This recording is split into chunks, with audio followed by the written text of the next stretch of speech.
میں بیٹھوں گا اور جو بہت مالی چیلنجز ہیں اس وقت میں بات کر رہا ہوں، اسلام آباد میں IMF کا وفد ہر کتاب دیکھ رہا ہے، چاہے وہ کامرس کی ہے، چاہے وہ فائنانس کی ہے، چاہے وہ پیٹرولیم کی ہے، چاہے وہ پاور سیکٹر کی ہے، ایک ایک چیز دیکھ رہا ہے، ایک ایک دھیلے کی جو سبسڈی ہے اس کو دیکھ رہا ہے۔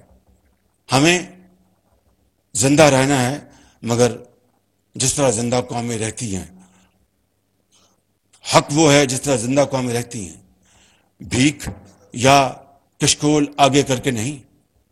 75 سال یہ معاملہ چلتا رہا، کہیں تو آپ اس کی لکیر لگائیں گے، کہیں تو آپ اس کو روکیں گے۔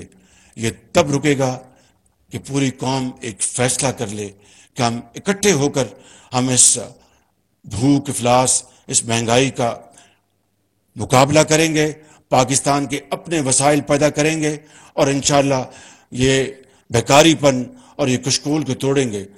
کہنا بہت آسان ہے، کرنا بہت مشکل ہے۔